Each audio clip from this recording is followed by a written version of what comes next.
Hello everyone and a very warm welcome to another lesson. In this lesson, we're going to learn about IELTS Writing Task 1. We're going to learn how to write a letter of advice. This particular task is meant for the general training students. If you're going to be sitting for IELTS Academic, then have a look at the description box and you will find a link to all my IELTS writing task ones for the academic IELTS. Now, let's begin the lesson, and the first thing that I want to do is to give you some extremely important information about IELTS Writing Task 1. Remember, you are expected to spend about 20 minutes writing Task 1. Normally, you get 60 minutes to write your Task 1 and your Task 2. You should spend 20 minutes writing Task 1 and 40 minutes writing Task 2. You are expected to write more than 150 words. Always leave about 3 to 5 minutes at the end of the test to correct your grammar and your spellings. If you write less than 150 words, then you will get a lower band score. So always make sure that you write more than 150 words. But also don't write too many words because you've only got 20 minutes. I recommend that you write between 160 and 180 words so that you have enough time to write your task 2.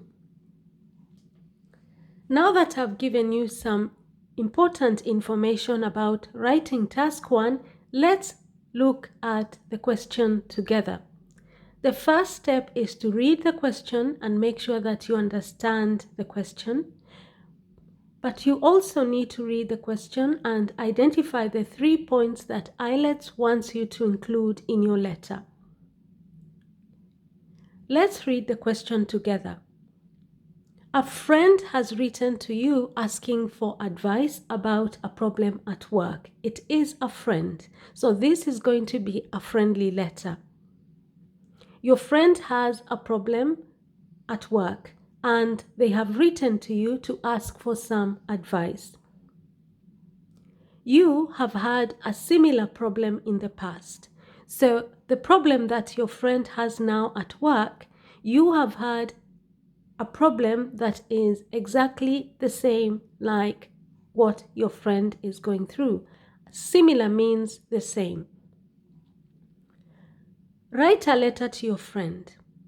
In your letter, A, tell your friend you understand the problem. B, explain what happened to you in the past. C, suggest possible solutions to the problem. So those are the 3 points that you need to include in your letter. If you don't include answers to those 3 points, then you will score a lower band. So you need to make sure that in your letter you address each of those points, that you give information about each of those 3 points, A, B, and C. Once you have understood the question, then you move on to step 2. You begin writing the letter. Now, the very first thing that you write in your letter, that is step 1, is what we call the salutation. Now, because this is a friendly letter, you're writing a letter to your friend, you can begin with hi, and then you write your friend's name. So you can use hi or hello, okay? Hi, Rita, or you can write hello, Rita, or hi there, Rita, okay? So you need to use informal language. Hi, Rita, and then don't forget the comma at the end. You are also expected to make up, okay, the names of the characters that you're going to use in the letter, and you're also expected to make up the details that you're going to include in the letter. Be creative. So, hi Rita, comma, and then step 2 is the introduction of the letter. Okay, step 2 is the introduction of the letter.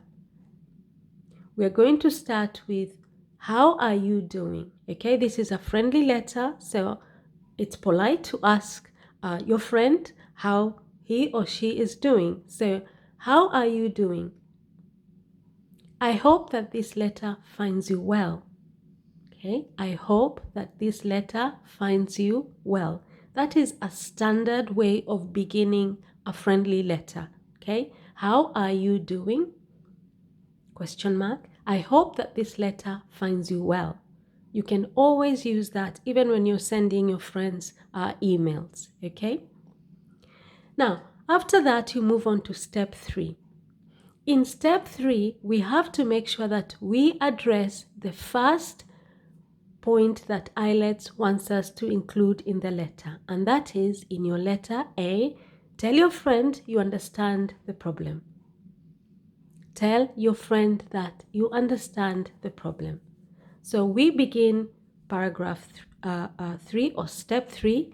Thank you so much for reaching out to me for advice regarding the allegations that you are facing at work, which have led to your boss threatening to sack you. I totally understand your predicament because last year I experienced the same problem at work. Okay, so in that paragraph, that is step 3, I have addressed the first point that IELTS wants me to include in the letter, and that is, tell your friend that you understand the problem.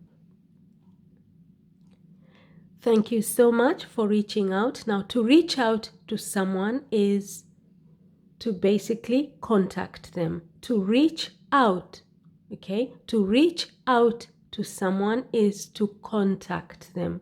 So thank you so much for reaching out to me, that is contacting me. Why? For advice. About what? Regarding the allegations. Now, allegations are accusations, okay? Accusations. When someone says that you have done something and you know you did not do it, they are accusing you of doing it. They are alleging that you have done it. So accusations are allegations. And an accusation is when someone says you have done something that you did not do. So regarding the allegations that you are facing at work. Now, facing at work means that you are the problems that the allegations that you are experiencing at work. Instead of writing experiencing at work, we write facing at work, which have led to your boss threatening to sack you. Now, Rita's boss has threatened to sack her because of the allegations that have been made against her. To sack is basically your boss is saying, I'm going to ask you to leave this job. I totally understand your predicament. Now, predicament is another word for a problem, okay? A difficult situation. A difficult situation is a predicament. Because last year I experienced the same problem at work. Remember in IELTS question, you're told that you have had a similar problem in the past. So I am addressing that part of the question by saying last year I experienced the same problem at work. So I understand your predicament. I understand your situation because I experienced exactly the same thing last year. Once you have done that, then you tick the first key point, that is A. Put a tick there because you have already addressed that point. Then after that, you move on to step 4. And in step 4, you need to address the second point, that is B. Explain what happened to you in the past. Okay, so you need to explain your problem that you had in the past, which is exactly the same type of problem that Rita is experiencing now. So, step 4. In my case, one of my colleagues had filed a complaint to my boss claiming that I had tried to sabotage her work by installing a file with a virus on her work computer. As a result, my boss threatened to fire me too, but fortunately, I was able to prove that I was absolutely innocent and clear my name. So, I'm explaining what happened to me in the past, which is what Rita is experiencing right now, okay? In my case, one of my colleagues, a colleague is somebody that you work with, one of my colleagues had filed a complaint. To file a complaint is to make a complaint that somebody has done something. She had filed a complaint to my boss and claiming means alleging that I had tried to sabotage her work. Now, to sabotage someone's work is to do something that is going to make it very difficult for somebody to do their work. You are sabotaging them. You are making sure that they are not able to do their work. And my colleague had alleged that, accused or complained that I had installed a file with a virus on her work computer. And as a result of her making that complaint to my boss, he threatened to fire me. He threatened to sack me. But fortunately, I was able to prove that I was absolutely innocent and clear my name. Now, I have addressed the second point that IELTS wants me to include in the letter, and that is point B. Explain what happened to you in the past. I've explained what happened to me. So tick that point so that you know I have already included information in my letter about that point. And then we move on to step 5. In step 5, we're going to make sure that we address the last point, and that is C. Suggest possible solutions to the problem. So, in that point, you are expected to give your friend some solutions to solve the problem. So, step 5. In your case, your co-worker has accused you of stealing her laptop from her workstation last week on Friday. To prove that this allegation is not true, I suggest that you request your boss to look at the video footage from the CCTV camera that is installed in your office in order to verify who stole the missing laptop. In addition to that, you can clarify to your boss that the time when the laptop was stolen, you had an afternoon off from work. I am confident that these solutions are going to resolve the problem soon.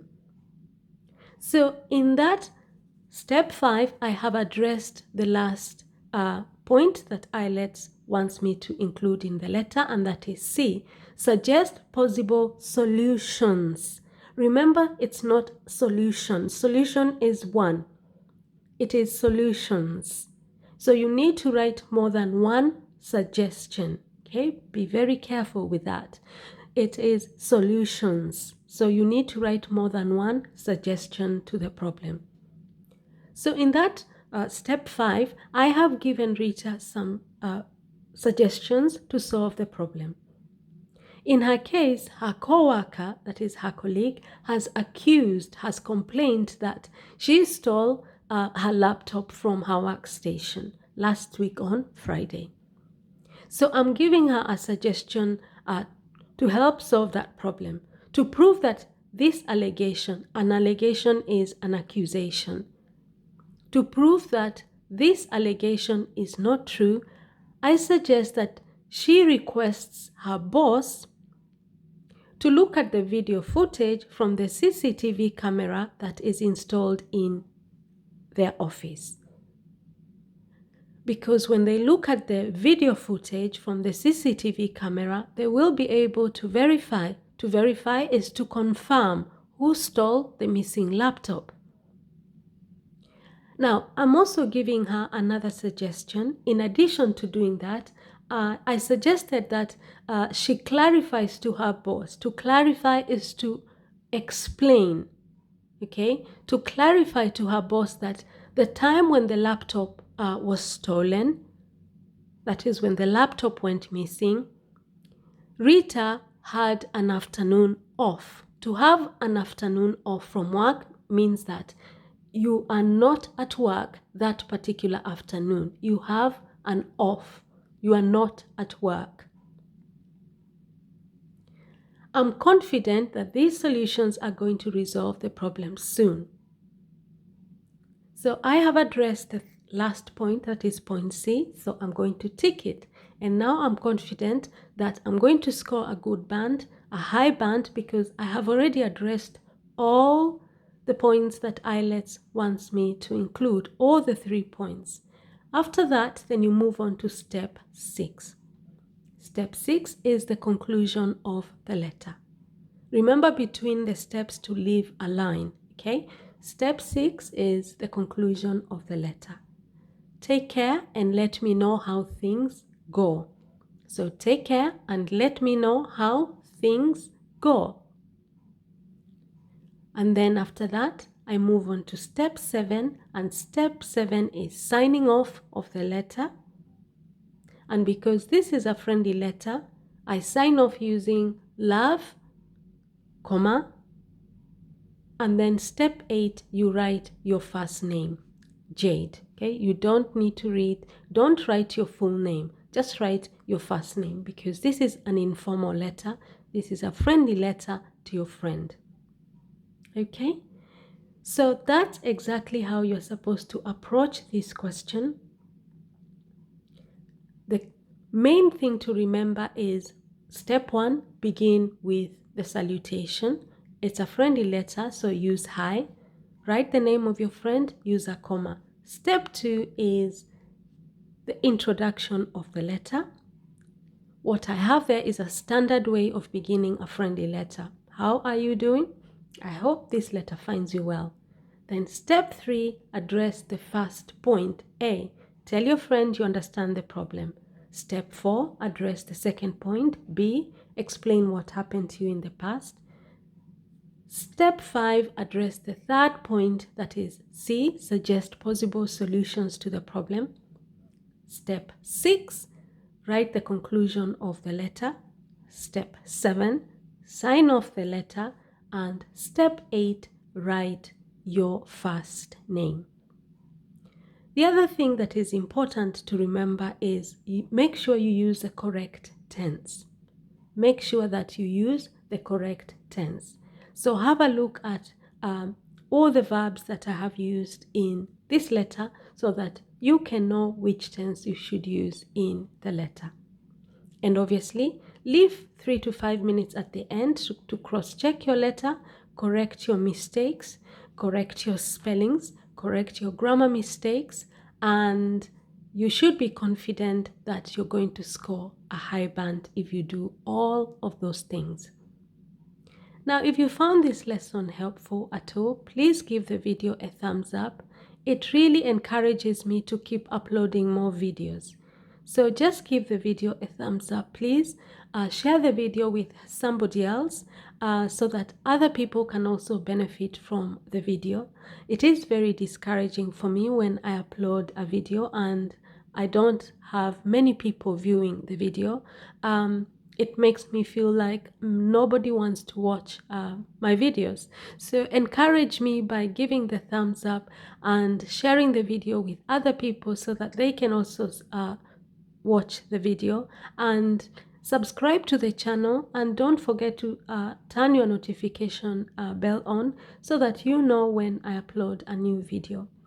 And if you're interested in more videos on IELTS, for example, speaking, have a look at the description box. I have a lot of links on IELTS speaking, IELTS listening tests, and a lot of videos also that are going to help with your grammar and so on.